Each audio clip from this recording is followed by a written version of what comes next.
আল্লাহর নবী বিশ্ব নবী রাহমাতুল লিল আলামিন আপনি বলেন আমার উম্মতের দল তোমরা যদি প্রত্যেক রাত্রিতে সূরা তাকাসুর একবার পাঠ করো আমার আল্লাহ পাক রব্বুল আলামিন 1000 তেলাওয়াতের সব দিবেন। শুধু তাই না আমার আল্লাহ পাক রব্বুল আলামিনের দিদার নসিব হবে। আল্লাহ পাক রব্বুল আলামিনের দিদার নসিব হবে। অর্থাৎ কিতাবের মধ্যে উল্লেখ করেন এই দুনিয়াতে চর্মচক্ষুতে আল্লাহকে দেখা যায় না, কিন্তু আল্লাহর দিদার দ্বারা উদ্দেশ্য হলো আমার আল্লাহ যারা নাকি এই আমল করবে বান্দা বান্দির উপর আমার আল্লাহ খুশি হয়ে যাবে। আমার আল্লাহ যদি আপনার আমার উপর যদি খুশি হয়ে যায় আমাদের কোনো টেনশন আসেনি? আরে জোরে বলেন টেনশন আছে? ও মুসলমান, আজকে তুমি আল্লাহর হুকুম মানো না, নবীর তরিকা মানো না, আল্লাহর আদেশ মানো না, রাসূলের আদেশ মানো না, আল্লাহর নিষেধ মানো না, রাসূলের নিষেধ মানো না। এই জন্য আজকে ঘরে শান্তি নাই, বাজারে শান্তি নাই, সমাজে শান্তি নাই, রাষ্ট্রে শান্তি নাই, তামাম পৃথিবীতে শান্তি নাই। যতক্ষণ পর্যন্ত আল্লাহ এবং রাসূলের হুকুম পালন না করবা ততক্ষণ পর্যন্ত এই পৃথিবীতে শান্তির আশা করা যায় না। এই পৃথিবীতে শান্তির আশা করা যায় না। ও মুসলমান, আজকের নামে মুসলমান হয়েছে ঠিকই, কাজে করবে মুসলমানিত্ব আমাদের পাওয়া যায় না।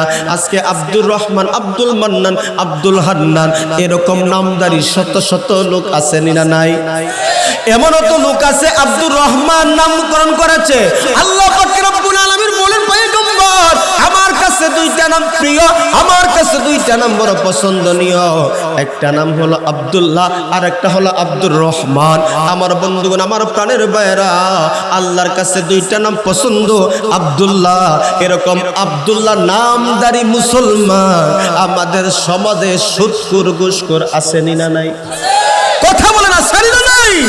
আজকে আপনি আমি নামে মুসলমান হয়েছি কিন্তু কাজে করবে মুসলমান হতে পারে নাই। কথা বলেন ঠিক কিনা? আজকে আপনি মুসলমান নামে মুসলমান, কাজে কর্মে মুসলমান হতে পারি নাই। অর্থাৎ ইমানদার আছে ঠিকই, ইমানের কোনো পাওয়ার নাই। ইমানের পাওয়ার আসবে কেমনে জানুনি? ইমানের পাওয়ার আসবে যে যত বেশি আমল করবে। কথা বলেন ঠিক কিনা? কেমন মুসলমান তুমি, কেমন মুসলমান, কেমন মুসলমান তুমি, কেমন মুসলমান, নামাজের সাথে নাই পরিচয়, মানো না কুরআন তুমি, কেমন মুসলমান। তুমি রমজান এলে রাখো না রোজা, দিনকে করো আঘাত, পয়সা করির নেই তো অভাব, দাও না তো যাকাত। তুমি রমজান এলে রাখো না রোজা, দিনকে করো আঘাত, পয়সা করির নেই তো অভাব, দাও না তো যাকাত। তুমি ইমানদারির বড়াই করো, নেই তোমার ইমান। তুমি ইমানদারির বড়াই করো, নেই তোমার ইমান। তুমি কেমন মুসলমান, তুমি কেমন মুসলমান, তুমি কেমন মুসলমান, তুমি কেমন মুসলমান আসেনি না নাই? তুমি সুদের টাকায় প্রাসাদ ঘর, ঘুষ চারো না, দিন দুঃখী না খেলে মরে খবর রাখো না। তুমি সুদের টাকায় প্রাসাদ ঘর, ঘুষ চারো না, দিন দুঃখী না খেলে মরে খবর রাখো না। তুমি ঘুষ খেয়ে বিচার করো, সাজিয়া প্রদান। সুদ করেছেন, ঘুষ করেছেন, তুমি সুদ খেয়ে বিচার করো, সাজিয়া প্রদান। তুমি কেমন মুসলমান, তুমি কেমন মুসলমান, তুমি কেমন মুসলমান, তুমি কেমন মুসলমান, ঠিক কিনা জোরে কর?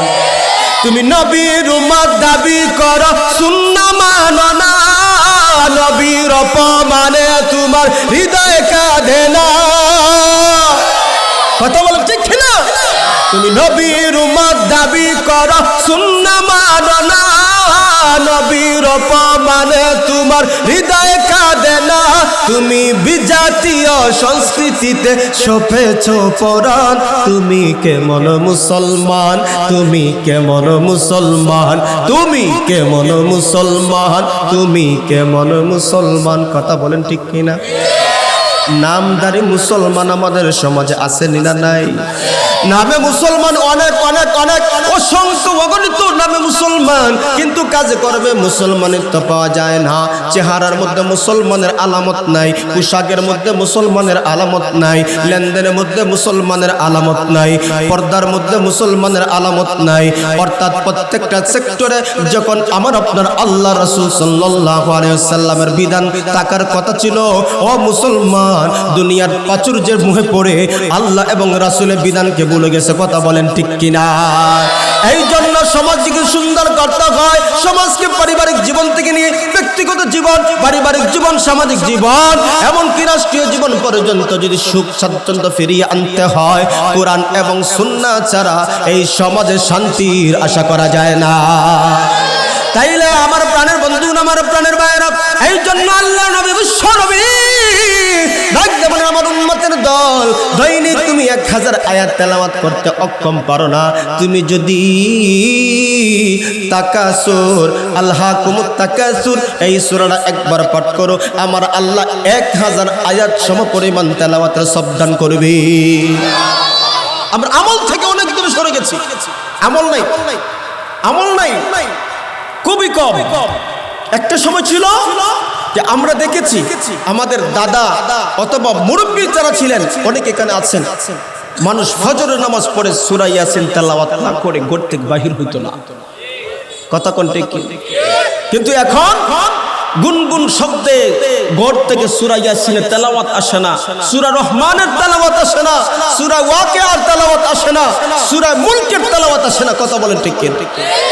মুসলমান আমল থেকে অনেক দূরে সরে গেছে। কেন? আজকে মুসলমান বিজাতীয় কালচারে পড়ে আমল থেকে অনেক সরে, অনেক দূরে চলে গেছে। আল্লাহ নবী বলেন, শুনো আরো কয়েকটা আমলের কথা বলি। যেহেতু অনেক মানুষ এখানে উপস্থিত হয়েছেন, কিছু নেওয়ার জন্য কথাগুলা বলতেছি। আমিও আমল করার চেষ্টা করব, আপনারা আমল করার চেষ্টা করবেন। ওয়াজ অতীতে হয়েছে, আমার উপরও আরো অনেক হবে ওয়াজ হয়, কিন্তু ওয়াজে কিন্তু কার্যকারিতা খুবই কম হয়। কথা বলেন ঠিক কিনা? এই জন্য কিছু আমলের কথা আপনাদেরকে বলি। আমি মরতে দেরি হব, জান্নাতে যাইতে দেরি হবে না, এরকম আমল আপনারা শুনতে রাজি আছেননি? আওয়াজটা দেন। অনেকে জানেন, আবার অনেকে আমল করেন, আবার অনেকে জানার কোনো গাফলতি থাকার কারণে আমলটা আমাদের কাছ থেকে দূরে চলে যায়। আল্লাহ নবী বিশ্ব নবী রাহমাতুল লিল আলামিন বলেন, হে আমার উম্মতের দল, তোমরা যদি 5 ওয়াক্ত নামাজ আদায় করতে পারো, 5 ওয়াক্ত নামাজ আদায় করার পরে আয়াতুল কুরসি তোমরা যদি তেলাওয়াত করতে পারো, তুমি মরতে দেরি হবে, জান্নাতে যেতে দেরি হবে না। 5 ওয়াক্ত নামাজের পর আয়াতুল কুরসি আমরা কয়জনে পড়ি? নামাজ যখন শেষ হয়ে যায়, ইমাম সাহেব যখন হাত তুলেন, দোয়া তোলার পরে তাড়াতাড়ি সোজা হয়ে দাঁড়ায় যায়। কথা বলেন ঠিক কিনা? অথচ নবীদের শিক্ষা হল আয়াতুল কুরসি 5 ওয়াক্ত নামাজের পরে পড়ো। আমরা আয়াতুল কুরসি আমল নাই। কথা বলেন ঠিক কিনা? এই জন্য বন্ধুগণ, আমার প্রাণের ভাইরা, কথাগুলা দিলের মধ্যে একটু গাতিয়া নেন, দিলের মধ্যে একটু বসায় নেন। আজ থেকে আমরা নিয়ত করি, আমরা 5 ওয়াক্ত নামাজ ছাড়ব না। কথা বলেন ঠিক কিনা? কে কে নিয়ত করেছেন আল্লাহ হায়াতে জিন্দেগি যতদিন বাঁচিয়ে রাখে, শক্তি যতদিন থাকে, 5 ওয়াক্ত নামাজ জামাতের সাথে পড়ার চেষ্টা করব? হাতটা তুলে আমার আল্লাহকে দেখায় দাও।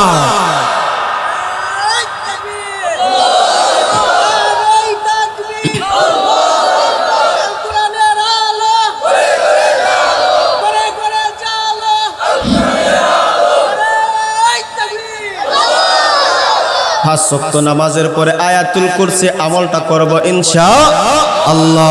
এর আরো অনেক কিছু আমল আছে, অনেক আমল আছে। আর একটা ছোট্ট আরেকটা আমল আমি আপনাদেরকে শুনিয়ে দিই। আল্লাহর নবী বিশ্ব নবী বলে, হে আমার উম্মতের দল, তোমরা ভালো করে শোনো, তোমরা ভালো করে শোনো। তুমি যখন ঘুমাতে যাইবা, ডান কাঁধে যখন ঘুমাইবা, ডান কাঁধে ঘুমানো হলো নবীর সুন্নাত, ডান কাঁধে আপনি ঘুমাইবা, ঘুমের দোয়া পড়ে আপনি ঘুমাইবা।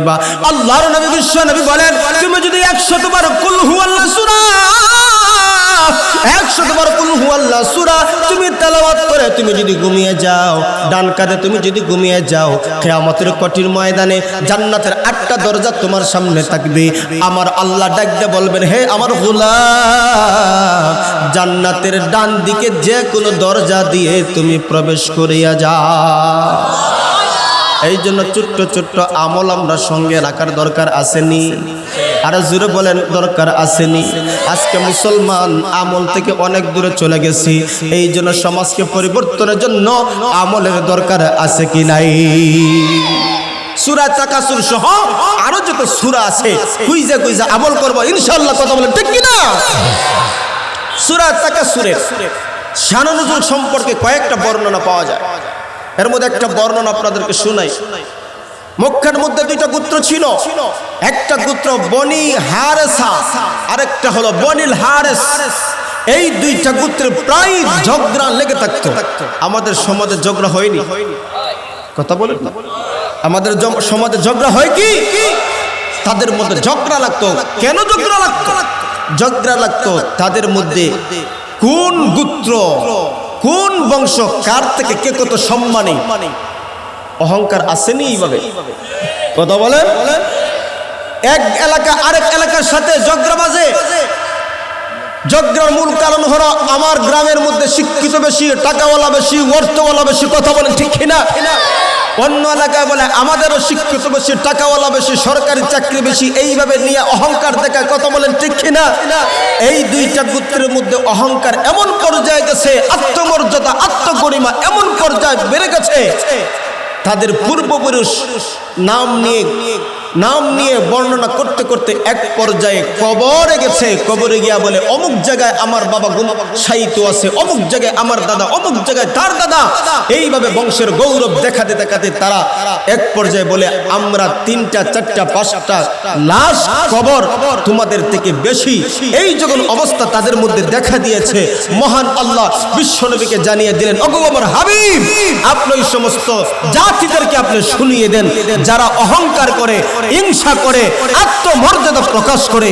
আপনি তাদেরকে বলুন, আলহাকুমুত তাকাসুর হাত্তা যুরতুমুল মাকাবির। ওই সমস্ত লোকদেরকে আপনি বলুন যারা প্রাচুর্যের মোহে তাদেরকে আটকে রেখেছে, এদের অবস্থা কি হবে আপনি তাদেরকে জানিয়ে দেন। হাত্তা যুরতুমুল মাকাবির, যখন তারা কবরে পৌঁছবে, কবরে পৌঁছার পরে, কবর সময়ে পৌঁছার পরে তাদের এই অবস্থা থেকে সরে দাঁড়ানোর চিন্তা যখন শুরু হয়ে যাবে, সেই সময় তাদের আফসোস করে কোনো শেষ হবে না। কথা বলেন ঠিক কিনা? অহংকার সমাজে আসেনি না নাই? লোভ সমাজে আসেনি না নাই? আজকে মানুষের সমাজে অহংকার, লোভ, হিংসার কারণে অনেক ফ্যামিলি, অনেক ঘর তছনছ হয়ে গেছে। কথা বলেন ঠিক কিনা? মালের মহব্বত, অর্থের মহব্বত, সম্পদের মহব্বত, গৌরব, ঐতিহ্য, এলাকার এই নিয়ে অহংকার করে, যার কারণে সমাজে আজকে শান্তি বিরাজমান করে না। এই জন্য আল্লাহ পাক রব্বুল আলামিন সূরা তাকাসুরের মধ্যে মূল বক্তব্য যেটা তুলে ধরেছে, অর্থাৎ সম্পদের লোভ, হিংসা, অহংকার যার মধ্যে আছে, এদেরকে আমার আল্লাহ সতর্ক করে দেয়, তোমরা যখন কবর সমূহে পৌঁছে যাইবা, সেই দিন তোমাদের সব কথা স্মরণ হয়ে যাবে। আফসোস, কেন আমি টাকার গরমি দেখাইলাম, কেন অর্থের অহংকার আমি দেখাইলাম, কেন আমি সম্পদের অহংকার দেখাইলাম, যেই সমস্ত সম্পদের জন্য আমি দুনিয়ার মুহে পড়ে বিভিন্ন এলাকায় ছুটাছুটি করছি, আজকে দেখা যায় এই সম্পদ আমার কোনো উপকারে আসলো না। আজকে তো আমার এই টাকা পয়সা অর্থ করি আমি উপার্জন করলাম হারাম পথে, নিজের বডিকে সুন্দর করার জন্য, আমার সন্তানকে লালন পালন করার জন্য। যখন মানুষটা কবরের মধ্যে পৌঁছে যাবে, সেই সময় দেখবে এই সমস্ত কোনো কাজই তার হলো না। এই জন্য মানুষ সেই সময় বুঝবে।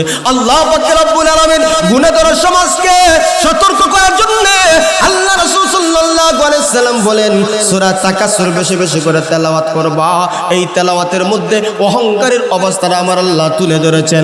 তুমি যদি এই সূরা বেশি বেশি বুঝে আমল করো, তেলাওয়াত করো, তাহলে তোমার অন্তর থেকে হিংসা বিদ্বেষ দূর হবে। কথা বলেন ঠিক কিনা? তাইলে সমাজে মানুষ কেন অহংকার করে? সমাজে কেন মানুষ মানুষ দুনিয়ার প্রাচুর্যের মোহে পড়ে আল্লাহ পাক রব্বুল আলামিন পবিত্র কালামুল্লাহ শরীফের বিভিন্ন আয়াতে ঘোষণা করে দিয়েছেন আল মালু ওয়াল বানুনা জিনাতুল হায়াতিদ দুনিয়া ওয়াল বাকিয়াতুস সালিহাত খায়রুন ইনদা রাব্বিকা সাওয়াবান ওয়া খায়রুন আমালা। আল্লাহ পাক রব্বুল আলামিন বলেন যারা দুনিয়ার প্রাচুর্যের মোহে পড়ে দুনিয়ার সম্পদের মোহে পড়ে সন্তানের মোহে পড়ে অর্থের মোহে পড়ে দৌড়াদৌড়ি করো এই সমস্ত সম্পদ এবং সন্তানাদি দুনিয়ার একটু শোভা কথা বলেন ঠিক কিনা দুনিয়ার শোভা দুনিয়ার সৌন্দর্য এই সৌন্দর্যের মোহ পড়ে তোমার যৌবনকাল ব্যয় করলা তোমার এই সৌন্দর্যের মোহ পড়ে তুমি একটু স্টাবলিশ হওয়ার জন্য তোমার সন্তানকে বড় করার জন্য তুমি নামাজ ছেড়ে দিলা রোজা ছেড়ে দিলা হজ ছেড়ে দিলা হালাল হারামের সাথে কোনো সম্পর্ক নাই কিন্তু তোমার সন্তানকে লালন পালন করার জন্য সব কিছু তুমি বিলীন করলা তোমার সন্তান বড় ডিগ্রিওয়ালা চাকরিওয়ালা হইল কিন্তু তোমার যখন শরীর দুর্বল আমরা বর্তমানে দেখি যে যত বেশি ডিগ্রিওয়ালা সন্তান হয় তার বাবা সন্তানকে কত কষ্ট করে লালন পালন করলো ওই সন্তান তো বড় হওয়ার পরে মা বাবার খেদমত করার কথা ছিল কথা বলেন ঠিক কিনা ওই সন্তান দেখা যায় এক পর্যায়ে মা বাবা গ্রাম্য মা বাবা তার সেবা যত্ন করবে দূরের কথা সন্তান থেকে বড় প্লাটে আর বাবা তাকে ঘুরে ঘুরে কথা বলেন ঠিক কিনা যাদের জন্য আপনি অর্থ সম্পদ নিজের দেহ বিলীন করতেছেন এই সন্তান দুনিয়া এই সম্পদ দুনিয়ার জন্য আল্লাহ বলেছেন একটা শোভা একটা সৌন্দর্য এই সুন্দর পিছনে পড়িয়া তোমার ঈমান আমল ধ্বংস করছো যখন কবরে পৌঁছবা তখন তোমার হুঁশ হবে কথা বলেন ঠিক কিনা কিন্তু আল্লাহ তাআলা বলেন শোনো দুনিয়ার কারণ দুনিয়ার মোহে দুনিয়ার ভালোবাসা কি জন্য মানুষ আটকায় আজকে মানুষ বলে পুরুষ কিসে আটকায় নারী কিসে আটকায় কথা বলেন ঠিক কিনা পুরুষ কিসে আটকায় নারী কিসে আটকায় আল্লাহ বলেন মানব জাতি কিসে আটকায় তোমরা শুনো মানব জাতি কিসে আটকায় তোমরা শুনো হুব্বুশ শাহাওয়াতি মিনান নিসাই ওয়াল বানিনা ওয়াল কানাতিরিল মুকাতারাতি মিনাল যাহাবি ওয়াল ফিদ্দাতি ওয়াল খাইলিল মুসাওয়ামাতি ওয়াল আনআমি ওয়াল হারস যালিকা মাতাউল হায়াতিদ দুনিয়া ওয়াল্লাহু ইনদাহু হুসনুল মাআব। এই জন্য আল্লাহ পাক রব্বুল আলামিন বলে শুনো দুনিয়ার প্রাচুর্যের মোহে পড়ে মানুষ কেমনে আটকে শুনো দুনিয়ার মানুষ কিসের মোহে পড়ে আটকে রয়েছে তোমরা জানোনি আল্লাহ পাক রব্বুল আলামিন বলেন হুব্বুশ শাহাওয়াতি মিনান নিসা মহিলাদের প্রেমে পইরা মানুষ আখিরাতকে ভুলে গেছে কথা বলেন ঠিক কিনা সন্তানের প্রেমে পইরা আল্লাহকে ভুলে গেছে কথা বলেন ঠিক কিনা আল্লাহ পাক রব্বুল আলামিন বলেন স্বর্ণ রূপা জমায়া যার কারণে এগুলা মায়া ঢুকে গেছে মায়া যার কারণে মানুষ আল্লাহকে ভুলে গেছে আমার আল্লাহ বলেন শুধু তাই না পশু পাখি আছে পশু পাখির মায়ায় মানুষ বইলা গেছে ক্ষেত কামার আছে ক্ষেত কামারের কারণে মানুষ বইলা গেছে স্বর্ণ রূপার কারণে মানুষ বইলা গেছে যার টাকা যত বেশি তার টাকার প্রতি ততটা দুর্বল আছে কথা বলেন ঠিক কিনা যার টাকা যত বেশি সম্পদ তত বেশি দেখবেন কিছু কিছু সম্পদওয়ালা এই সমস্ত মানুষ যখন সৎকার কথা বলা হয় যাকাত দেওয়ার কথা বলা হয় কিছু কিছু মানুষ বলে যাকাত এটা একটা জরিমানা কুরআনে ইসলামে আছে নাউজুবিল্লাহ কোন এই কথাগুলা একজন মুসলমানের হতে পারে না এই সমস্ত কথাবার্তা একজন মুসলমানের হতে পারে না কেন মানুষকে গাফিল করে রেখেছে মানুষকে দুনিয়ার মুহে গাফিল করে রেখেছে এই জন্য আল্লাহ পাক রব্বুল আলামিন বলেন দুনিয়ার মানুষ কেন আটকায় জানোনি দুনিয়ার মানুষ এই সমস্ত সুন্দর বিষয়বস্তু সামনে রেখে তারা আটকে পড়ে রয়েছে আল্লাহ পাক রব্বুল আলামিন বলেন শুনো অথচ এই সমস্ত সন্তান সন্ততি মাল সম্পদ দুনিয়ার মোহ এবং দুনিয়ার চাকচিক্য কিন্তু এইগুলা থেকে কোনগুলা জিনিস তোমাদের জন্য শ্রেষ্ঠ জানোনি আল্লাহ পাক রব্বুল আলামিন বলেন বাল তুসিরুনাল হায়াতাদ দুনিয়া ওয়াল আখিরাতু খায়রুন ওয়া আবকা আল্লাহু আকবার বলেন আল্লাহ পাক রব্বুল আলামিন বলেন পার্থিব জীবনের সম্পদ এবং সন্তান সন্ততি এগুলা সম্পদ হলো পার্থিব জীবনের একটা শোভা, কিন্তু নেক আমল হলো আখিরাতের চিরস্থায়ী এবং স্থায়ী। এলা হলো আখিরাতের জন্য পুরস্কার পাইবা শ্রেষ্ঠ। আল্লাহ তাআলা বলেন, এই দুনিয়ার মোহে পইরা তোমরা তোমার ঈমানকে ধ্বংস করিও না, দুনিয়ার মোহে পইরা তোমার আমলকে বরবাদ করিও না। যখন তুমি কবরের মধ্যে যাইবা, কবরের মধ্যে গেলে তোমার আফসোস শুরু হয়ে যাবে। ওই আফসোস যখন শুরু হবে, আফসোস কোনোদিন শেষ হবে না। কথা বলেন ঠিক কিনা? এই জন্য দুনিয়ার মুহে পড়ে নিজের ঈমানকে ধ্বংস করা যাবে। এবার আপনাদের প্রশ্ন জাগতে পারে, হুজুর তাইলে দুনিয়াতে থাকবো, খাইবো, ঘুমাইবো, ব্যবসা করবো, চাকরি করবো, দুনিয়াতে আমরা থাকতেছি, বড় বড় বিল্ডিং বানাই, এইগুলা কি অযথা অনর্থক? না না না, এইগুলা অযথা অনর্থক নয়, ভালো করে বুঝবা। আল্লাহ পাক রব্বুল আলামিন কোরআনের মধ্যে তো দুনিয়া পাওয়ার জন্য দোয়া শিক্ষা দিয়েছেন। সুবহানাল্লাহ বলেন, রব্বানা আতিনা ফিদ দুনিয়া হাসানাহ ওয়া ফিল আখিরাতি হাসানাহ ওয়া কিনা আযাবান নার।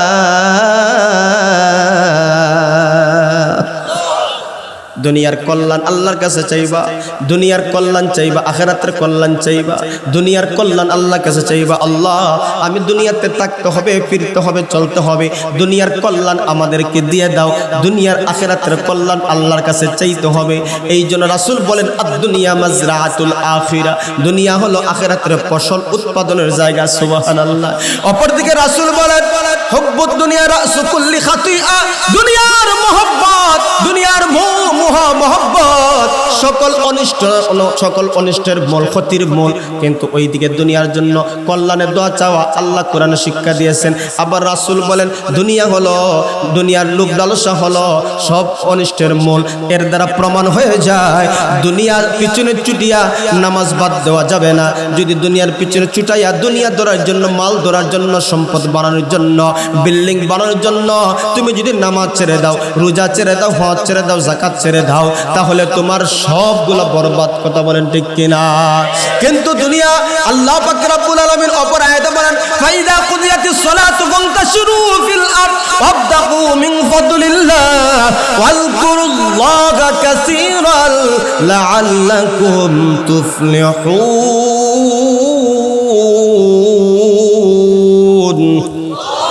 আল্লাহ পাক রব্বুল আলামিন বলেন, তোমরা যখন সালাত শেষ করবে না, নামাজ শেষ করে পড়ো, তোমরা আমার রিজিকের তালাশ করার জন্য তোমরা বের হয়ে যাও।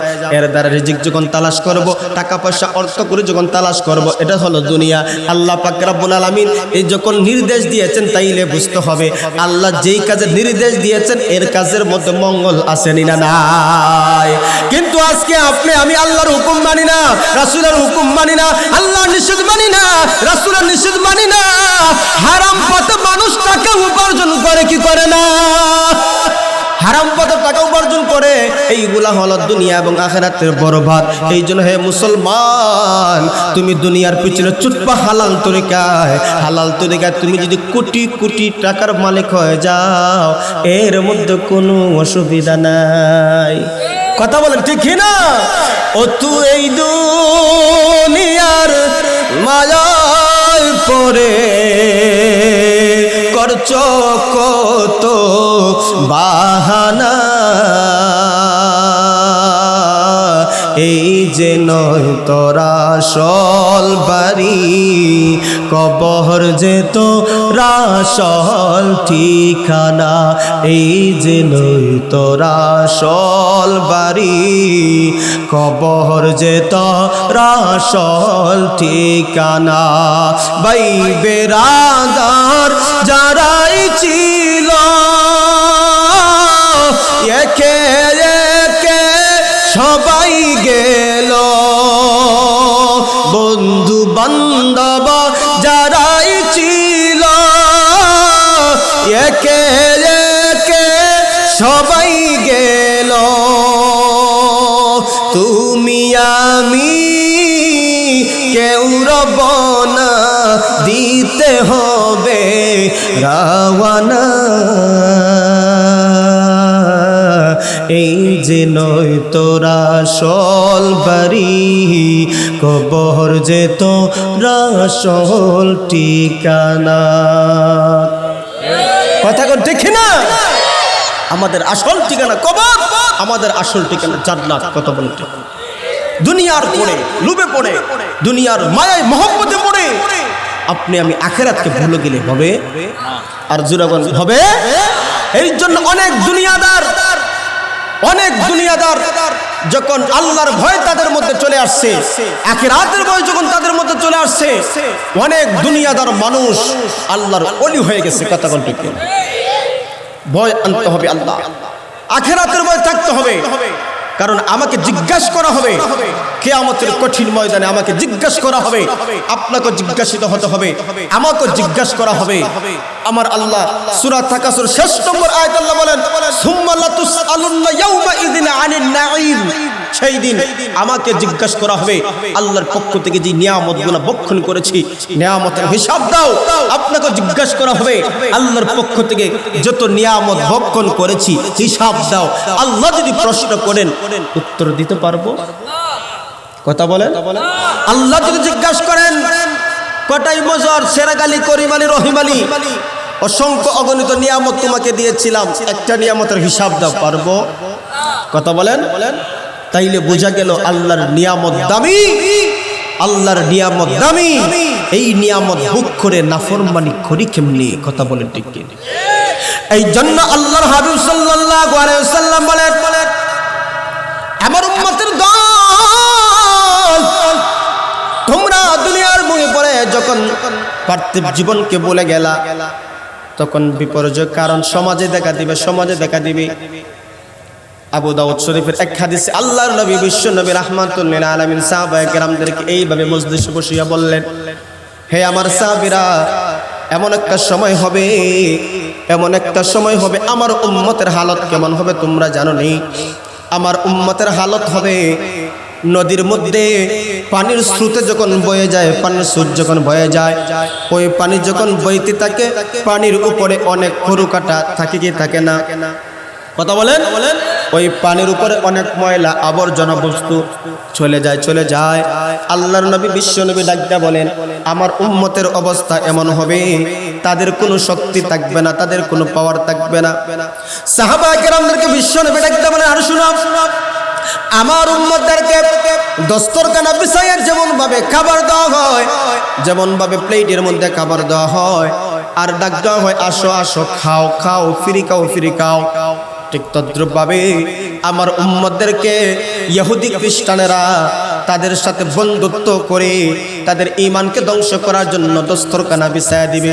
অর্থাৎ তাদেরকে সুবিধা দিয়ে দিবে, বিভিন্ন সুবিধা দিয়া তাদেরকে বলবে, আসো বন্ধুত্ব করো, বন্ধুত্ব করিয়া মুসলমানদেরকে হারাম খাওয়াইবে, হারাম খাওয়াইয়া মুসলমানদের ঈমান দুর্বল করবে। অথচ আল্লাহ পাক রব্বুল আলামিন পবিত্র কালামুল্লাহ শরীফে উল্লেখ করেছেন, ইহুদি খ্রিস্টান আপনি আমার বন্ধু হতে পারে না, ইহুদি খ্রিস্টান আপনি আমার বন্ধু হতে পারে না। বন্ধু হবে একজন মুমিন আর একজন মুমিনের। ইহুদি খ্রিস্টান মুসলমানের বন্ধু হতে পারে না। দীর্ঘ হাদিসে আল্লাহর হাবিব ডাক দিয়ে বললেন, সাহাবায়ে কেরাম বললেন, ইয়া রাসূলুল্লাহ, ইয়া হাবিবাল্লাহ, সেই দিনকে আমরা যেইভাবে মুসলমান আছি সেইভাবে সাহাবায়ে কেরাম আছি, স্বল্প সংখ্যক হব নাকি বেশি হব? আল্লাহ রাসূল ডাক দিয়ে বলেন, হে আমার সাহাবীরা শুনো, সেই সময় মুসলমানের সংখ্যা বেশি হবে, আবার উম্মতের সংখ্যা বেশি হবে। গভীর মনোযোগ দিয়ে হাদিসটা শুনেন, বর্তমানে এই হাদিসের অনেকটা মিল পাওয়া যায়। আল্লাহ রাসূল বলেন, ওই সমাজে মুসলমানের সংখ্যা বেশি হবে, ইমানদারের সংখ্যা বেশি হবে, কিন্তু ইমানওয়ালার পাওয়ার থাকবে না, ইমানওয়ালার কোনো শক্তি থাকবে না। সাহাবায়ে কেরাম ডাকতে বলল, ইয়া রাসূলুল্লাহ, ইয়া হাবিবাল্লাহ, কেন শক্তি থাকবে না, কেন পাওয়ার থাকবে না? আল্লাহর নবী ডাকতে বললেন, হে আমার সাহাবীরা, তাদের অন্তরে ওহন ঢেলে দেওয়া হবে। সাহাবায়ে কেরাম ডাকতে বলে, মাল ওয়াহনু, ওহন আবার কি জিনিস ইয়া রাসূলুল্লাহ? আল্লাহর হাবিব সাল্লাল্লাহু আলাইহি ওয়াসাল্লাম ডাক দিয়ে বলেন, ওহন হলো বিশ্বনবী ডাক দিয়া বলেন, শুনো, ওহন হলো হুব্বুদ দুনিয়া ওয়া কারাহিয়াতুল মাউত। দুইটা কারণ বিশ্বনবী বলেন, শুনো, মুসলমানদের বিপর্যয়ের কারণ দুইটা হবে, এর মধ্যে একটা কারণ হলো দুনিয়ার মহব্বত, আর একটা হলো মৃত্যুর প্রতি অনীহা।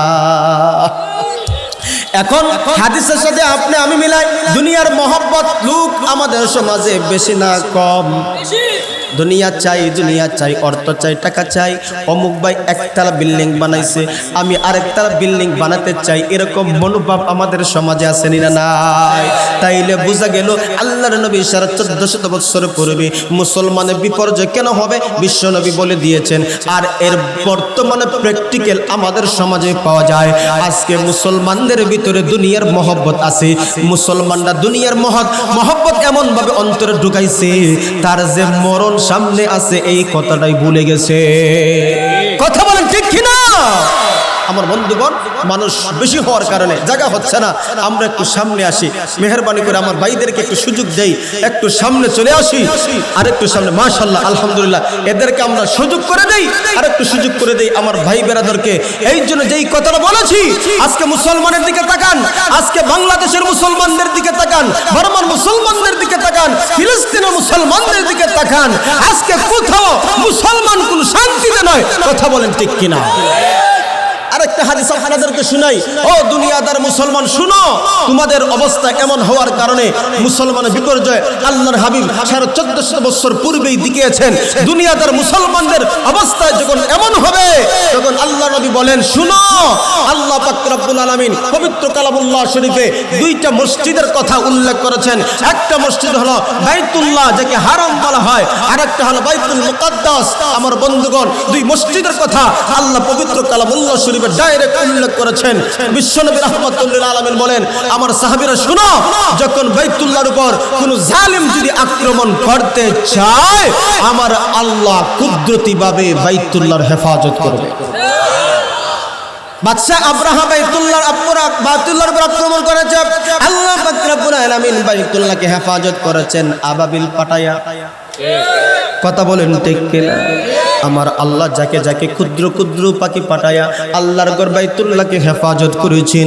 দ্বিতীয় হলো বাইতুল মুকাদ্দাস। বিশ্বনবী রাহমাতুল্লিল আলামিন বলেন, বাইতুল মুকাদ্দাস এটা হলো সকল মুসলমানদের প্রথম কিবলা। বাইতুল মুকাদ্দাস এটা হলো সকল মুসলমানের প্রথম কিবলা। এই বাইতুল মুকাদ্দাস একসময় মুসলমানদের হাতে থাকবে না। এই বাইতুল মুকাদ্দাস একসময় মুসলিম রাষ্ট্রের হাতে থাকবে না। কেন থাকবে না? এটা আসল কথা। কেন মুসলমানদের হাতে থাকবে না? কারণ হিসেবে আল্লাহর নবী বিশ্বনবী ডাক দিয়ে বলেন, শোনো, বাইতুল মুকাদ্দাস মুসলমানদের হাত থেকে চলে যাবে। কেন জানোনি? মুসলমানরা পথহারা হয়ে যাবে, পথভ্রষ্ট হয়ে যাবে। অর্থাৎ কোরআন মানবে না, রাসূল মানবে না, কোরআনের বিধান মানবে না, সুন্নাত মানবে না। মন গড়া জিন্দেগি যখন পরিচালনা করা শুরু করে দিবে, দুনিয়ার মহব্বত যখন তার অন্তরে চলে যাবে, আল্লাহ পাক রব্বুল আলামিন এই বাইতুল মুকাদ্দাসের জিম্মাদার অন্য সমাজের মধ্যে চলে যাবে, ইহুদি খ্রিস্টানদের হাতে চলে যাবে। এই কথাটা আমার বন্ধুগণ মারিফুল কোরআনের মধ্যে লেখা আছে। যখন মুসলমানেরা পথভ্রষ্ট হয়ে যাবে, গুমরা হয়ে যাবে, কোরআন হাদিস মানবে না, তখন বাইতুল মুকাদ্দাস আর তাদের কাছে থাকবে না, ইহুদি খ্রিস্টানদের হাতে চলে যাবে। আজকে এই হাদিস আপনি মিলাইয়া দেখেন, বাইতুল মুকাদ্দাস মুসলমানের হাতে না ইহুদিদের হাতে। আর জোরে কোন ইহুদিদের হাতে কেন? আজকে মুসলমান আমার ইমানের সাথে আমলে কোনো সম্পর্ক নাই। আমরা পথহারা হয়ে গেছি। আজকে দুনিয়ার পিছনে ছুটতে আপনি আমার ইমান কোন দিকে যাইতেছে আমরা বুঝ পাইতেছি না। আপনি আমার ইমানে দুর্বলতা এসে গেছে, আমাদের দুর্বলতা এসে গেছে। এই জন্য আল্লাহ পাক রব্বুল আলামিন আপনি আমাদের ঐতিহ্য বাতিলদের হাতে তুলে দিয়েছেন। আল্লাহ বোঝাতে চায়, যতক্ষণ পর্যন্ত তোমার ইমান মজবুত হবে না, ততক্ষণ পর্যন্ত বিজয় মুসলমান হবে না। কথা বলেন ঠিক কিনা? আল্লাহ পাক রব্বুল আলামিন বলে, শুনো, আল্লাহ যে খালাকাল মাউতা ওয়াল হায়াতা লিয়াবলুয়াকুম আইয়ুকুম আহসানু আমালা। আল্লাহ পাক রব্বুল আলামিন বলেন, আমি হায়াত বানাইলাম, মওত বানাইলাম, তোমরা কে কত সুন্দর সুন্দর আমল করো পরীক্ষার জন্য। এই জন্য পরীক্ষার জন্য আল্লাহ তাআলা হায়াত দিয়েছেন, মওত বানাইছেন। শুধু তাই না, আল্লাহ তাআলা বলে, ও ইমানদার মুসলমান, তোমরা ভালো করে শুনো, তোমরা নামে মুসলমান হইছো, মুসলমান সংখ্যায় বেশি, তোমার বাবা মুসলমান, তুমি মুসলমান, তোমার দাদা মুসলমান, তুমি মুসলমান, কিন্তু তোমার অন্তরে কোরআন নাই, তোমার অন্তরে নবীর আদর্শ নাই। আল্লাহ পাক রব্বুল আলামিন বলেন, না না, তুমি কাটি মুসলমান হতে পারো নাই, তোমাকে পরীক্ষা দিতে হবে। ওয়ালা নাবলুওয়ান্নাকুম বিশাইইম মিনাল খাউফি ওয়াল জু'i ওয়া নাকসিম মিনাল আমওয়ালি ওয়াল আনফুসি ওয়াস সামারাত ওয়া বাশশিরিস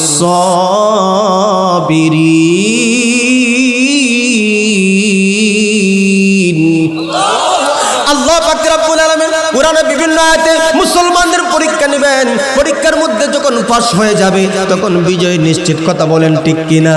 ও মুসলমান, ইতিহাসের দিকে তাকাও, ইতিহাসের দিকে তাকাও, বদরের যুদ্ধের দিকে তাকাও। মুসলমানরা সবেমাত্র 313 জন। আমার বন্ধুগণ, অপর দিকে কাফের মুশরিকরা হলো 1000-এর বেশি। বদরের যুদ্ধে মুসলমান মাত্র 313 জন, অপর দিকে কাফের মুশরিক 1000 বেশি। কাফের মুশরিক যদি একসাথে আক্রমণ করে মুসলমানদেরকে একবারে চিরে ফিরে ভাগ করে নিয়ে যাবে। কথা বলেন ঠিক কিনা? কিন্তু মুসলমানের অন্তরে আল্লাহর দৃঢ় বিশ্বাস ছিল, ঈমান মজবুত ছিল, আমল ছিল। সাহাবায়ে কেরামের ঈমান ছিল মজবুত, আমল ছিল মজবুত।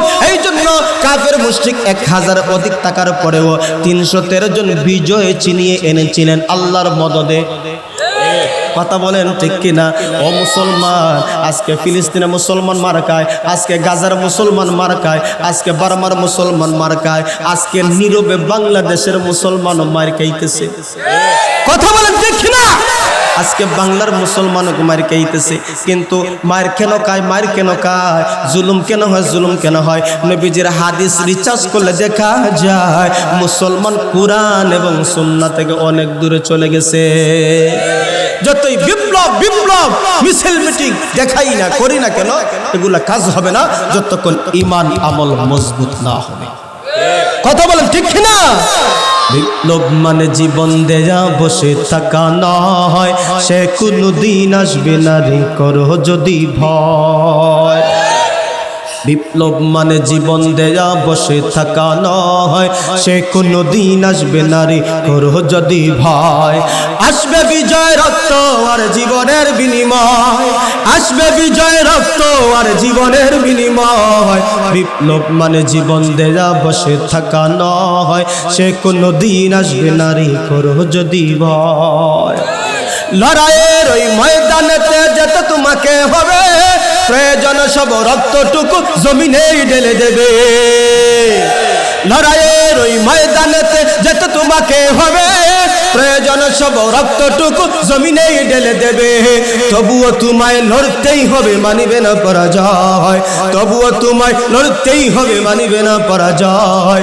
বিপ্লব মানে জীবন দেয়া বসে থাকা নয়, সে কোনদিন আসবে না রে করো যদি ভয়।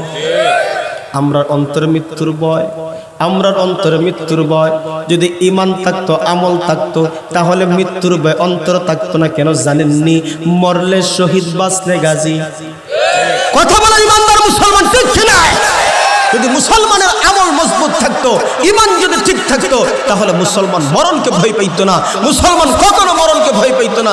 মুসলমান বুঝে কুরআনের জন্য, ইসলামের জন্য, নবীর জন্য, আল্লাহর জন্য যদি নিজের রক্ত জোরে নিজের জীবনটা বিলিয়ে দিতে পারি, মরলে শহীদ, বাঁচলে গাজী। কথা বলেন ঠিক কিনা?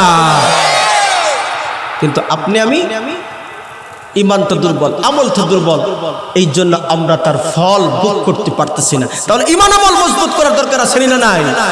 কথা বলেন। ঈমান আমল মজবুত করতে হবে। আজকে ফিলিস্তিনের গাজার মুসলমানদের অবস্থা, আপনার সোশ্যাল মিডিয়ার সাথে সম্পর্ক আছে, আপনার ভিডিও ফুটেজগুলো দেখতেছেন কি অবস্থা না হচ্ছে। কিন্তু আমরা তো এখনো ঠিক হচ্ছি না। কথা বলে ঠিক, আমরা তো এখনো ঠিক হচ্ছি না। এখনো সুদ ছাড়ে না, ঘুষ ছাড়ে না। কথা বলেন ঠিক কিনা? এখন জীবন দিয়েছিলাম, ওই জীবন তুমি কোন ক্ষেত্রে ব্যয় করেছ? দীর্ঘ একটা জীবন দিয়েছিলাম, ওই জীবনটা তুমি কোন ক্ষেত্রে ব্যয় করেছো? হিসাব দাও। আপনি আমার জীবন কখন থেকে শুরু হয়ে যায়? যখন একজন মানুষ পূর্ণ প্রাপ্ত বয়স্ক হয়ে যায়, ওই সময় থেকে তার উপর শরীয়ত এসে যায়। আর শরীয়ত যেই সময় থেকে শুরু হয়ে যায়, তার হিসাবও শুরু হয়। কথা বলেন ঠিক কিনা? আল্লাহ পাক রব্বুল আলামিন বলবেন, বান্দা আমি তোমাকে দীর্ঘ একটা হায়াত দিয়েছি, এই হায়াত তুমি কোন ক্ষেত্রে ব্যয় করেছো একটু হিসাব দাও। আপনি আমার জিন্দেগির হিসাব কেমনে দিব? কেমনে দিব? আপনি আমি দোকানের একদিনে হিসাবটা মিলাইতে বড় কষ্ট হয়, কিন্তু 63 বছর, 70 বছর, 80 বছর হায়াতে জিন্দেগি পাইলাম। এই জিন্দেগির ভিতরে কত কিছু করলাম, ওই জিন্দেগির হিসাবটা কেমনে মিলাইব? যদি আল্লাহ পাক রব্বুল আলামিনের হুকুম আহকাম পালন করে থাকি, এই হিসাবটা দেওয়া একবারে অতি সহজ হবে। দুই নম্বর আল্লাহর নবী বলেন, শোনো, যৌবনকাল সম্পর্কে জিজ্ঞাসা করা হবে, যৌবনকাল সম্পর্কে জিজ্ঞাসা করা হবে। হে আল্লাহর গোলাম, যৌবনকাল তুমি কোন ক্ষেত্রে ব্যয় করেছো? অথচ এই যৌবনকালে কত দাম জানো নি? আল্লাহ নবী বিশ্ব নবী ডাকতে বলে, শোনো, কিয়ামতের কঠিন ময়দানে আর সে আজিমের চেয়ে ছাড়া আর কোনো ছায়া থাকবে না বাকি। দয়ার নবী মায়ের নবী বলে, হো যুবকরা, তোমরা শোনো, সেই দিন তোমাদের অবস্থা যদি ভালো হয় দুনিয়ায়, সেই দিন তোমার অবস্থা কিয়ামতের দিন ভালো হয়ে যাবে। আল্লাহ নবী বলেন, 7 শ্রেণীর মানুষদেরকে আর সে আজিমের ছায়াতলে স্থান দিবেন। এর মধ্যে একটা শ্রেণীর যুগ হলো যুবক, যাদেরকে সুন্দর নারী তার প্রতি আকৃষ্ট করার জন্য ডাকছে, যুবক আসো আসো আসো আমার কাছে আসো। কিন্তু ওই যুবক বলে, আমি তো আল্লাহকে ভয় করি, আখিরাতকে ভয় করি, হিসাব দিবসকে ভয় করি। বিশ্বনবী রাহমাতুল্লিল আলামিন ডাকতে বলেন, যুবক, যেই দিন আর সে আজিমের ছায়া ছাড়া কোনো ছায়া থাকবে না, এই দুনিয়াতে তোমার যৌবনকালকে তুমি যদি হেফাজত করো, আমরা আল্লাহ ওই আরশে আজিমের ছায়াতলে স্থান দিবে। এখানে অধিকাংশই আমরা যুবক। বিশ্বনবী যুবকদেরকে বলেন, বিশ্বনবী তামাম উম্মতদেরকে বলেন, ওহে আমার উম্মতের দল, শুনো, দুইটা জিনিসের জিম্মাদারি আমি নবীকে তোমরা দিতে পারলে আমি তোমাদের জান্নাতে নেওয়ার গ্রান্টার হয়ে যাব। আর আসতে বলেন, কি দুইটা জিনিস? বিশ্বনবী ডাকতে বলেন, শুনো, তোমার জবানটাকে কন্ট্রোল করবা, তোমার জবানটাকে কন্ট্রোল করবা, তোমার জবানটাকে হেফাজত করবা। 2 নম্বর হলো লজ্জাস্থানকে তুমি হেফাজত করবা। জবান হলো সব কাজের মূল। কথা বলেন ঠিক কিনা? ভালো কাজ যদি করতে চাও, জিহ্বা নড়ে কথা কন না। যদি খারাপ কথা বলতে চাও, জিহ্বা নড়ে কথা বলেন ঠিক কিনা? আল্লাহ কত রহমান, আল্লাহ কত রহিম। তোমার ভালো কথা যদি বাহির করো অসুবিধা নাই, কিন্তু যদি কোনো মন্দ অশ্লীল কথা বের হয়, আমার আল্লাহ 2টা ঠোঁট দিয়েছে, গেট লাগায়া নাও। কথা বলেন না? যদি কোনো খারাপ কথা বের হয়ে যায়, 2 ঠোঁট লাগায় নাও, বন্ধ হয়ে যাবে। এই জন্য বিশ্বনবী বলেন, তোমার জবান যদি কন্ট্রোল রাখতে পারো, লজ্জাস্থান তুমি যদি কন্ট্রোল রাখতে পারো, উম্মত, আমি বিশ্বনবী রাহমাতুল্লিল আলামিন কিয়ামতের দিন তোমাকে জান্নাতের নেওয়ার জন্য গ্রান্টার হয়ে যাব। এই যৌবনকাল আল্লাহ, এই যৌবনকাল কে দিয়েছেন? আরো জোরে বলতে হবে, আরো জোরে বলেন, যৌবনকাল কে দিয়েছেন? তাহলে এই যৌবনকালের শক্তি ব্যয় করতে হবে কার পথে? আরো জোরে বলেন না। আল্লাহর নামটা নিতে এত কৃপণ করে, মনটা ভরে দিলটা খুলে আমার মালিকের নামটা নেওয়া যায় কিনা? আরো জোরে বলেন। এই যৌবনটা কাল কে দিয়েছেন? শক্তি কে দিয়েছেন? সম্পদ কে দিয়েছেন? ইমান নামক মহাদৌলত কে দিয়েছেন? জান্নাতে যাওয়ার ইচ্ছা আসেনি না নাই? জান্নাত চির সুখের ঘর, জান্নাত চির সুখের ঘর, তুমি জানতে ওগো তুমি, মায়া ঘেরা রঙিন পৃথিবী নয় তো সুখের খনি। মায়া ঘেরা রঙিন পৃথিবী নয় তো সুখের খনি। জান্নাত পাওয়ার সহজ পথ সে তো শহীদি মরণ, জান্নাত পাওয়ার সহজ পথ সে তো শহীদি মরণ। শহীদ হলে খুদার রাহে, শহীদ হলে খুদার রাহে, তবে জান্নাত পাবে তুমি। মায়া ঘেরা রঙিন পৃথিবী নয় তো সুখের খনি। এই মায়া ঘেরা পৃথিবী সুখের জায়গা না। সুখের জায়গা কোথায়? আর জুড়ে বল কোথায়? এই জান্নাতে যাইতে কে কে রাজি আছেন? হাতটা তুলে দেখান। আল্লাহ কবুল করুন, সকল বলেন আমিন। এই জন্য আল্লাহ বলে, শুনো, কিয়ামতের কঠিন ময়দানে আল্লাহ পাক রব্বুল আলামিন উম্মতদেরকে 5টা প্রশ্ন করবেন। কয়টা প্রশ্ন?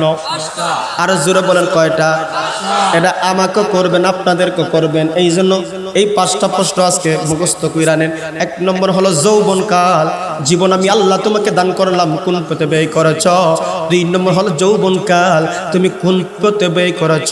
3 নম্বর হলো হে আমার উম্মতের দল, তোমাকে আমার আল্লাহ যে মাল সম্পদ দান করেছেন, এই মাল কোন পথে উপার্জন করেছ এবং কোন পথে ব্যয় করেছ? কথা বলেন ঠিক কিনা? যে সম্পদের মালিক, যে টাকা পয়সার মালিক, আমার আল্লাহ সম্পদ আমাকে আপনাকে যাই দিয়েছে না কেন, এই সম্পদটা কিভাবে তুমি উপার্জন করেছ? এই সম্পদের উপার্জনের মাধ্যম দুনিয়াতে 2টা। কয়টা? 2টা মাধ্যমে মানুষ সম্পদ উপার্জন করে। একটা হলো চাকরি করে অথবা বিজনেস করে। কথা বলেন ঠিক কিনা? চাকরি যদি হালাল হয়, যত টাকা যত পয়সা আপনি ইনকাম করবেন, এখন ওই ইনকাম করতে করতে করতে করতে আপনি কোটি টাকার মালিক হয়ে গেছেন, কিন্তু আপনার চাকরিটাও হালাল, আপনার সম্পদ জমানোও হালাল। কথা বলেন ঠিক কিনা? অপরদিকে কোরআনের এক আয়াতে আল্লাহ পাক রব্বুল আলামিন বলে দিয়েছেন, ওয়াইলুল লিকুল্লি হুমাযাতিল লুমাযা আল্লাযী জামাআ মালান ওয়া আদ্দাদা। আল্লাহ পাক রব্বুল আলামিন বলেছেন, যারা সম্পদ মাল জমা করে তাদের জন্য ওয়াইল নামক জাহান্নাম। তাহলে বোঝা গেল 2 আয়াতের সংঘর্ষ হইয়া গেল। এবার ভাঙিয়ে দিই, আপনাদেরকে পেশটা ভাঙিয়ে দিই। আপনি যদি মাল জমা না করেন, কুরবানি দিতে পারবানি? কথা বলেন। আপনি যদি মাল জমানা করেন, হজে যাইতে পারবানি? হজে যাইতে হলে মাল জমানো দরকার আসেনি? জাকাত যদি দিতে হয়, ওই জাকাত দিতে হলে মাল জমানো লাগবে কি লাগবে না? যা মাল যদি না জমান, তাহলে জাকাত কেমনে ফরজ হবে, কেমনে দিবা? কথা বলেন ঠিক কিনা? আল্লাহ পাক রব্বুল আলামিন বলে, হালাল পন্থায় অবলম্বন করে তুমি যদি কোটি টাকার মালিক হয়ে যাও, ওই মাল তোমার উপর আমি আল্লাহ রহমত বরকত হিসেবে দান করলাম। ওই মালের উপর কিছু হক আছে, তুমি মালগুলা উপার্জন করেছো। ওই মাল যদি তোমার কোটি টাকা হয়ে যায়, লক্ষ টাকা হয়ে যায়, যদি জাকাত ফরজ হয়ে যায়, জাকাত দিবা, মাল শুদ্ধ হয়ে যাবে। কথা বলেন ঠিক কিনা? তোমার উপর হজ ফরজ, তুমি ওই মাল জমা করেছ, হজ করে আসলে তোমার মাল আরো বাড়বে। কথা বলেন ঠিক কিনা? তোমার মাল আছে, তুমি যদি জাকাত দাও, সদকা দাও, তোমার মালের হক আদায় হয়ে যাবে, মাল আরো বাড়াইবেন তিনি কে? এই মাল জমা করতে কোনো অসুবিধা আসেনি? এই মাল জমা করতে কোনো অসুবিধা নাই, কিন্তু ওই মাল জমা করতে অসুবিধা। কোটি কোটি টাকার মালিক, লক্ষ লক্ষ টাকার মালিক আমাদের সমাজে আছে, হজ ফরজ হইয়া গেছে কিন্তু হজে যায় না। কথা কোন নাই? একটু চোখটা ঘুরাইয়া একটু চতুর্দিকে তাকায় আপনি দেখেন, এমন লক্ষ লক্ষ টাকাওয়ালা মালিক আছে, সুন্দর একটা গরু কুরবানি দেয় না দেয় একটা ছিঁড়া মরা খাসি নাই? কথা বলেন আসেনি না নাই? এই জন্য আমার বন্ধুগণ, আমার প্রাণের ভাইয়েরা, আল্লাহ পাক রব্বুল আলামিন বলবেন, তোমাকে আমি মাল দিয়েছিলাম, এই মাল কিভাবে উপার্জন করেছো, উপার্জনের তুমি হিসাবটা দাও। এই জন্য বোঝা গেল মাল হারাম পন্থায় যদি অল্প হোক, অল্পই হারাম। কথা বলেন ঠিক কিনা? আপনি মাল উপার্জনের যে চাকরি করেন, ওই চাকরিটা যদি হারাম পন্থায় হয়, তাহলে মাল যতই বেশি হোক না কেন, হারাম পন্থায় চাকরি করার কারণে মালটা হালাল না হারাম? মালটা হারাম। এই জন্য যদি পন্থা হালাল হয়, উপার্জন কম হোক বেশি হোক, সেটা হালাল হয়ে যাবে। আল্লাহ বলেন, কাল কিয়ামতের বিশ্ব নয় বলেন, আল্লাহ বলবেন, তোমাকে যে আমি মাল দিয়েছিলাম কোন ক্ষেত্রে উপার্জন করেছো? আমরা দুনিয়াতে 2টা পদ্ধতিতে মালগুলা উপার্জন করি। হালাল পদ্ধতিতে করলে হালাল, হারাম পদ্ধতি করলে হারাম। কথা বলেন ঠিক কিনা? 4 নম্বর প্রশ্ন হলো, বান্দারে তুমি মাল কোন ক্ষেত্রে ব্যয় করেছো? এবার এই কথার উপর যদি একটু বিশ্লেষণ করা হয়, আল্লাহ তাআলা এত অসংখ্য অগণিত টাকা পয়সা মানুষদেরকে দিয়েছে, অপচয় আমাদের সমাজে আছে না নাই? মাল অপচয় ব্যয় করে কি করে না? এই জন্য মাল তুমি কোন ক্ষেত্রে ব্যয় করেছো হিসাব দাও। আজকে লক্ষ্য করে দেখেন, বিবাহ শাদীর মধ্যে কত লক্ষ লক্ষ টাকা খরচ হয়। বিবাহ শাদীর মধ্যে শুধু লাইটিং এবং গায়ে হলুদ, বিভিন্ন অঙ্গ ডঙ্গর সাজসজ্জায় লক্ষ লক্ষ টাকা যখন ব্যয় করে, এর হিসাব আল্লাহর কাছে দেওয়া লাগবে কিনা? জবানটা খুলে বলেন, হিসাব দেওয়া লাগবে। এবার আপনাকে আল্লাহর সামনে যখন দাঁড়ায় হিসাব দিতে হবে, তাইলে বুঝেন মাল কোন ক্ষেত্রে তুমি ব্যয় করতেছো, কোন ক্ষেত্রে ব্যয় করতেছো। আল্লাহর সামনে তোমাকে তো হিসাব দিতে হবে। আল্লাহ পাক রব্বুল আলামিন এরপরে মানুষকে বলবেন, হে আমার গোলাম, 5 নম্বর প্রশ্ন হলো, তুমি যা জানলা তা আমল করছো কিনা? পাঁচ নম্বর প্রশ্ন হলো, যা তুমি জেনেছ তা আমল করেছো কি করো নাই। এখন আপনাদেরকে প্রশ্ন একটা করতে চাই। প্রশ্ন হলো, নামাজ ফরজ, এই বিধান আমরা কে কে জানি না? হাত তুলেন তো। কেউ তো হাত তুললেন না, তাইলে বুঝলেন নামাজ যে ফরজ সকলেই আমরা জানি। কথা কন না? এই নামাজ ফরজ আমরা সকলেই জানি, তাহলে এই ফরজ বিধান আমরা সকলে কি আদায় করি? কথা বলেন ভাই, মন থেকে বলেন। এই ফরজ বিধান আমরা কি সকলে কি আদায় করতে পারি? সকলে কি আদায় করি? তাইলে আল্লাহ যে বলছেন, নবী যে বলছেন, কিয়ামতের দিন আল্লাহ বলবেন, যা জেনেছো তার উপর আমল করেছো কি করো নাই হিসাব দাও। নামাজ ফরজ আমরা জানি, হজ ফরজ আমরা জানি, যাকাত ফরজ আমরা জানি, রমজানে রোজা রাখা ফরজ আমরা জানি, তাহলে কয়জনে মানি? কথা বল ঠিক। যাকাত ফরজ ঠিক আছে, কিন্তু আপনি আমার টাকা নাই পয়সা নাই, যাকাত এটা আমার লাগবে না। হজ ফরজ আমার টাকা নাই পয়সা নাই, হজ করতে আমার লাগবে না, এটা আমাকে জিজ্ঞাসা করা হবে না। কিন্তু নামাজ ফরজ, নামাজ পড়তে কত টাকা লাগে? কথা বলে, মসজিদে যেতে হইলে নামাজ পড়তে হলে আগে 100 টাকা দেওয়া লাগবে ইমাম সাহেবের কাছে। কথা বলেন না দেখি, 50 টাকা 200 টাকা 100 টাকা কি দেওয়া লাগে নামাজ পড়তে? না না না, নামাজ পড়তে কোনো টাকাও লাগে না, পয়সা লাগে না। এই জন্য নামাজ ফরজ। কিয়ামতের দিন যদি আল্লাহ জিজ্ঞাসা করেন, বান্দারে তুমি তো নামাজ পড়ো নাই, নামাজের হিসাবটা দাও। কিয়ামতের দিন আল্লাহ যদি জিজ্ঞাসা করেন, নামাজের হিসাবটা দাও। আজকে 5 ওয়াক্ত নামাজ, আজকে যদি আমি দিনে 5 ওয়াক্ত নামাজ না পড়ি, তাহলে এইভাবে 1 মাস যদি নামাজ না পড়ি, হিসাবের মধ্যে গন্ডগোল লাইগা যাবে। আপনি দুনিয়াতে নামাজের হিসাব করছেন না, হিসাব মিলাইতে পারেন না, তাহলে ওই নামাজের হিসাব কেমনে কিয়ামতের দিন দিবা? আল্লাহ পাক রব্বুল আলামিন বলে, বান্দারে রোজা রাখা তোমার উপর ফরজ ছিল, রোজা রাখতে হইলে লক্ষ লক্ষ টাকা লাগে না, হাজার হাজার টাকা লাগে না। এই জন্য রোজা তোমার উপর ফরজ ছিল, তুমি কি রোজা রেখেছো? হিসাবটা দাও। বান্দা সেই দিন কি হিসাব আমি দিব, আপনি দিবেন। কথা বলেন ঠিক কিনা? এই জন্য আল্লাহ পাক রব্বুল আলামিন কিয়ামতের কঠিন ময়দানে 5টা প্রশ্ন করবে উম্মত, যতক্ষণ পর্যন্ত এই 5টা প্রশ্নের উত্তর আমি আপনি না দিব, একটা কদম সামনে বাড়ানো যাবে না, একটা কদম পিছেও যাওয়া যাবে না। তাহলে এই 5টা জিনিস গুরুত্বপূর্ণ আছে না নাই? এই জন্য আল্লাহ বলে, যা জানলা আমল করো, যা জানলা আমল করো। নামাজ ফরজ, নামাজ পড়া শুরু করে দাও। নামাজ ফরজ, নামাজ আমল শুরু করে দাও। তাহলে আপনি আমাদের উপর যাদের নামাজ ফরজ হয়ে গেছে, আপনি আমি নামাজ পড়ার দরকার আছে না নাই? নামাজ গুরুত্বপূর্ণ ইবাদত, নামাজ গুরুত্বপূর্ণ ইবাদত। কিয়ামতের কঠিন ময়দানে আল্লাহ যদি বলেন আমার হক সম্পর্কে আমি জিজ্ঞাসা করি, তাহলে আল্লাহ রাসূল বলেন, আমার আল্লাহ বলেছেন কিয়ামতের দিন আল্লাহ বলবেন, বান্দা তুমি নামাজের হিসাব দাও। হকুল্লাহর ইবাদত সম্পর্কে যদি জিজ্ঞাসা করা হয়, হাদিসের মধ্যে আসছে, বলবেন নামাজের হিসাব দাও। তুমি নামাজ পড়ছো কি পড়ছো না, হিসাব দাও। এখন আমরা যারা বেনামাজি আছি, আমরা কি হিসাব দিতে পারবো? 2 নম্বর জিজ্ঞাসা করা হবে, তুমি বান্দার হক দাও, কে কার কত টাকা মাইরা খাইছো, হিসাব দাও। যদি আল্লাহ জিজ্ঞাসা করেন, তাহলে কি আমরা সহজে হিসাব দিতে পারবো? না না না, পারবো না। তাহলে এই মাজলিসে আজকে একটা মেসেজ আমি আপনাদেরকে শুনিয়ে দিলাম। এই মেসেজটা আগ থেকে আপনি জানেন, কিন্তু আমরা গাফলতির মধ্যে আছি। আর গাফলতি দূর করার জন্যই আমার আল্লাহ সূরা তাকাসুর নাজিল করেছেন। তাকাসুর নাজিল করিয়া গাফেল মানুষদেরকে সতর্ক করতে চায়, যারা দুনিয়ার মুখে পড়ে আল্লাহকে ভুলে গেছো, রাসূলকে ভুলে গেছো, কুরআনকে ভুলে গেছো। তোমরা সতর্ক হয়ে যাও, সতর্ক হয়ে যাও। যখন তোমাকে কবরে রাখা হবে, সেই দিন আফসোস করলো শেষ হবে। আল্লাহর নবী বিশ্বনবী রাহমাতুল লিল আলামিন বলেন, শুনো, একজন মানুষ যখন কবরে যাবে, রাসূল বলেন 3টা জিনিস তার সাথে যায়। কয়টা জিনিস? 3টা জিনিস তার সাথে যায়। ও মুসলমান, মানুষ যখন কবরে শায়িত করা হয় 3টা জিনিস যায়। রাসূল বলেন 2টা জিনিস চলে আসে, একটা জিনিস তার সঙ্গে যায়। আল্লাহ রাসূল ডাকতে বলেন 2টা জিনিস হলো, একটা হলো নিজের আত্মীয় স্বজন, 2 নম্বর হলো নিজের সম্পদ অর্থ করি। এই 2টা জিনিস মানুষে ফেরত নিয়ে আসে।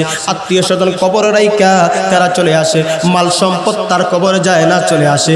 3 নম্বর হলো, মানুষ যদি দুনিয়ার মধ্যে আমল কইরা থাকে, ওই আমলগুলা তার সাথে কবরে যায়। যদি আমল ভালো হয়, তাহলে কবরের মধ্যে জান্নাতের নাজ নিয়ামত দেওয়া হয়।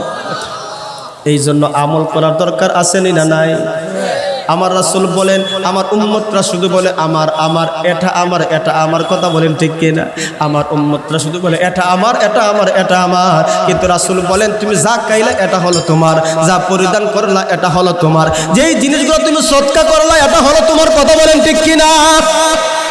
আজকে আপনি আমার টাকা জমাইতে জমাইতে ব্যাংকে কোটি কোটি টাকা জমা হয়ে গেছে, কিন্তু আপনার দুর্বল হয়ে গেল, আপনার শরীর দুর্বল হয়ে গেল। যাদের কোটি কোটি এক সময় দেখা যায় 2 রুটি, কথা কোন ঠিক না?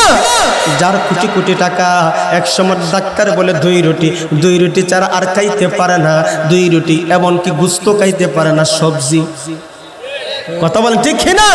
এর দ্বারা প্রমাণ হয়ে যায় আপনি যা খাইলা এগুলা নিজের, আপনি যা পরিধান করলা এগুলা নিজের, আপনি যা সদকা করলা এগুলা নিজের। তাহলে আজকের আলোচনা থেকে এই জিনিসটা আমরা উপলব্ধি করতে পাইলাম, আমরা টাকা পয়সা অর্থ করির পিছনে পড়ে আমার সম্পদ ঈমানকে আমরা বলতে পারি না।